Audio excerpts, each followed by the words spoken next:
There's a good chance that sometime in the last few days, weeks, or months, you may have enjoyed a slice or two of pizza. Pizza has become a near-ubiquitous food which can be found in almost every country. However, there is no one pizza. There are vehement disagreements about what pizza is best and what sort of toppings are acceptable. Learn more about pizza, where it came from, and its variations on this episode of Everything Everywhere Daily.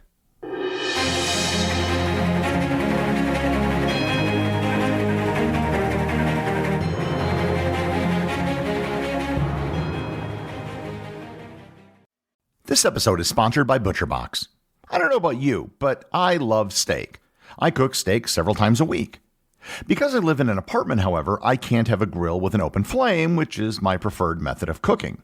So I usually cook steaks in a cast iron pan that was handed down by my father. A pan, which I recently found out, is between 80 to 90 years old. Needless to say, it is a well-seasoned cast iron pan. If you like steak, you're in luck, because ButcherBox has a great offer for Everything Everywhere Daily listeners. You can get free steaks in every order for a year if you sign up today. And I'm talking grass-fed, grass-finished New York strip, filet mignons, or ribeyes, some of the very best cuts of steak in every single order for a full year. If you're interested in getting free New York strips, filet mignons, or ribeyes for free in every order for a year, plus $20 off your first order, sign up at butcherbox.com/daily and use code DAILY. Once again, that's butcherbox.com/daily and use code DAILY. This episode is sponsored by BetterHelp. The holidays are coming up, and it's a time of year when some people feel increased anxiety or pressure. Maybe you're struggling with holiday-induced anxiety or depression. Or perhaps you're dealing with stress from work or school, or you simply want to prioritize your mental well-being. If that's the case, BetterHelp is a team of experienced therapists who can provide the support you need to navigate life's challenges. BetterHelp is all about making professional counseling accessible, convenient, and affordable. With BetterHelp, you can connect with a licensed therapist from the comfort of your own home via online video sessions, chat, or phone calls. No matter where you are or what you're going through, BetterHelp is there for you. Just fill out a brief questionnaire to get matched with a licensed therapist, and you can switch therapists at any time for no additional charge. Everything Everywhere Daily listeners will get 10% off their first month with BetterHelp. Visit betterhelp.com/everywhere today to get 10% off your first month. That's BetterHelp, HELP.com/everywhere.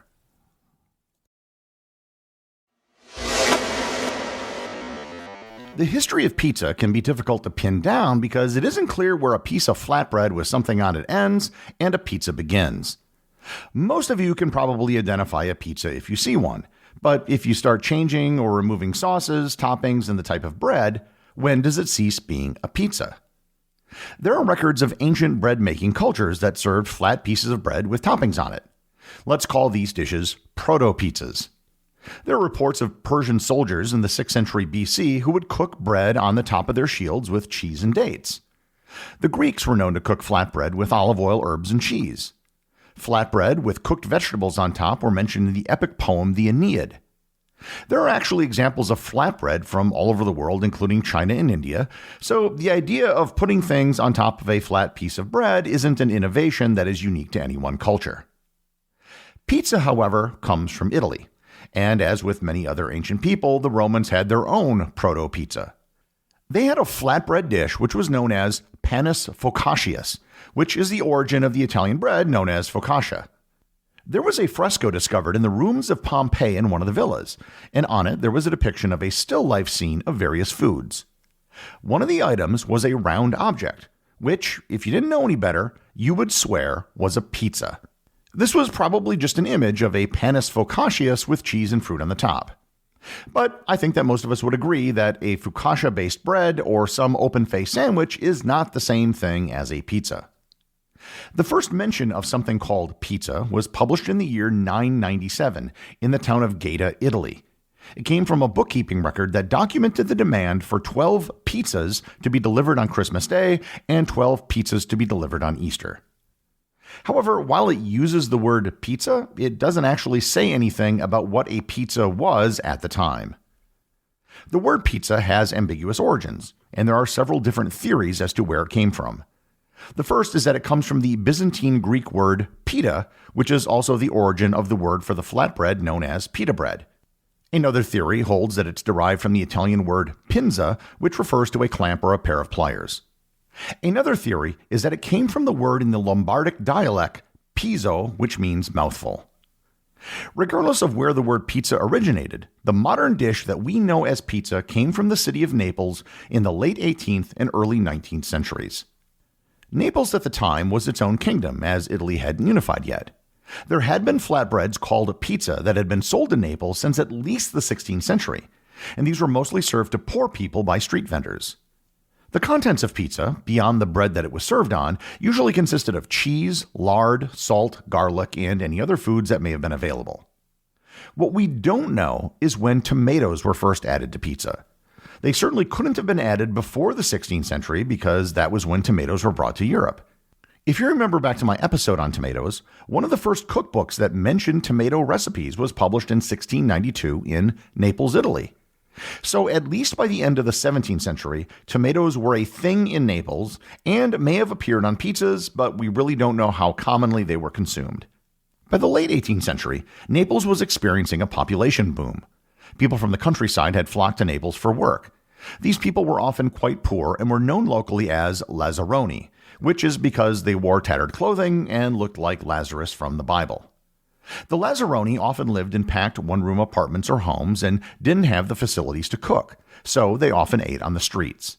One of the popular dishes that was sold by street vendors was pizza. Pizza at the time was mostly a street food.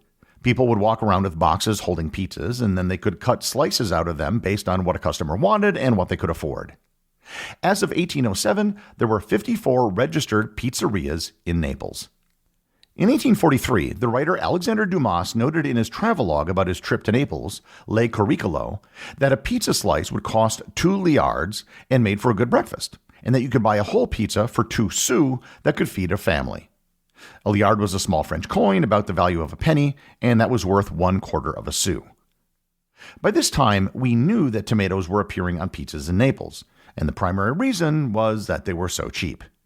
By the second half of the 19th century, pizza had become well known as a Neapolitan dish. More pizzerias began appearing, now allowing people to actually eat pizza off the street. A major moment in the history of pizza occurred in 1889, after the unification of Italy, when King Umberto and Queen Margherita visited Naples. What happened next is shrouded in legend, but supposedly, the king and queen had grown tired of the French cuisine they were being served and wanted to sample some of the local Neapolitan pizzas. Raffaele Esposito, a pizza maker and owner of a local tavern, was summoned and asked to make some pizzas for the king and queen. He made 3 different pizzas, and the one that the queen enjoyed was the one that had the colors of the Italian flag: red, green, and white. The red was tomato sauce, the white was mozzarella cheese, and the green was basil. The pizza was named after the queen and became known as the Margherita pizza. Raffaele Esposito is considered by many to be the father of the modern pizza. I should note that the other 2 pizzas that he supposedly made didn't have tomato sauce. They used lard. The approval of the queen was a huge step for pizza, as it changed its perception from that of a food for poor people to something more respectable. Moreover, it allowed pizza to be identified as more than just a Neapolitan dish, but rather as an Italian dish. However, that wasn't the event that truly spread pizza. Beginning in the 20th century, Neapolitans and other Italians began immigrating to the United States in large numbers. The first pizzeria in the United States was Lombardi's, which opened in New York City in 1905. As with pizza in Naples, Lombardi's mostly sold pizzas to factory workers. Originally, they weren't even sold as pizzas because Americans had no idea what that was. They were sold as tomato pies. Lombardi's, by the way, still exists today with its original oven, albeit at a different location. As more Italian immigrants settled throughout the United States, more pizzerias opened, but it was still considered to be a niche ethnic dish.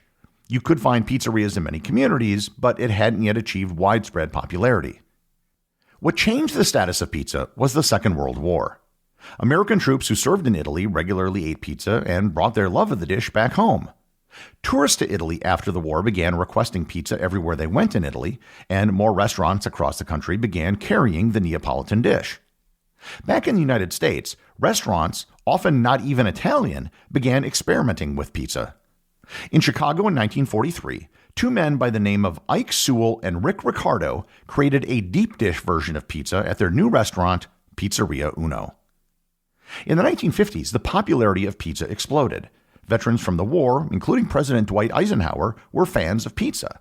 There was even an episode of I Love Lucy about pizza. Americans who had no cultural ties to Italy began experimenting even further with pizza. Hawaiian pizza was developed, which had pineapples as a topping, which was something that absolutely no one had ever asked for. In Colorado, the Rocky Mountain Pie was developed that didn't have quite as deep a crust as the Chicago deep dish pizza, but had a wider crust and inverted the cheese and tomato. The cheese was on the bottom, and chunky tomatoes were on the top. Chain pizza restaurants were created in the 1950s, the first of which was Shakey's Pizza, founded in 1954 in Sacramento, California. Pizza Hut was established in 1958 in Wichita, Kansas. Little Caesars Pizza was founded in 1959 in Garden City, Michigan. And Domino's Pizza, originally called Dominic's Pizza, was created in 1960 in Ypsilanti, Michigan. The trend towards quick and convenient home foods also saw the creation of frozen pizzas. Frozen pizzas were fully prepared pizzas that could be taken home and then cooked in an oven. While the United States saw a great deal of innovation in pizzas due to the influx of Italian immigrants, it wasn't the only country. Argentina also had many Italian immigrants, and they developed their own style of pizza. Argentine pizza is characterized by a thicker, doughier crust compared to traditional Italian or American pizzas, and often features a variety of toppings, including ham, cheese, olives, and other ingredients, with a strong influence from Italian and Argentine cuisine. As pizza spread around the world, many countries developed their own twists on the dish, usually in the form of toppings. In just the course of my travels, I've seen kernels of corn, tuna, fried eggs, kimchi, potatoes, pickles, and even baked beans as a pizza topping. Currently, the global market for pizza is estimated to be $145 billion annually. And in the United States alone, it's a $45 billion business with over 76,000 pizzerias. An estimated 13% of all Americans eat pizza every day. In 2001, the world's longest pizza delivery took place. Pizza Hut delivered a pizza to the International Space Station. They had to create a specially designed pizza that would work in zero gravity and could be reheated in the ISS oven. Since then, pizza has actually been a regular part of food deliveries to the space station. Pizza has also become very official. In 2004, the city of Naples passed an ordinance giving the entire recipe for authentic Neapolitan pizza. In 2017, UNESCO added the art of making Neapolitan pizza to their list of intangible cultural heritage. And I'll close with one particular fact that I found fascinating and demonstrates the popularity of pizza. In 1973, Iceland codified the Icelandic language, removing many of the influences from other languages that had seeped in. One of the changes was totally removing the letter Z, or Z, from all Icelandic words. However, they made one exception. The only word in the Icelandic language that is legally allowed to use the letter Z is pizza. The executive producer of Everything Everywhere Daily is Charles Daniel. The associate producers are Peter Bennett and Cameron Kieffer. I wanted to give a big thanks to everyone who supports the show on Patreon. Your support helps me put out a new show every day. And if you're interested in Everything Everywhere Daily merchandise, Patreon is currently the only place where it's available. And if you'd like to talk to other listeners of the show and get notified of future episodes and projects, please join my Facebook group or Discord server. Links to everything are in the show notes.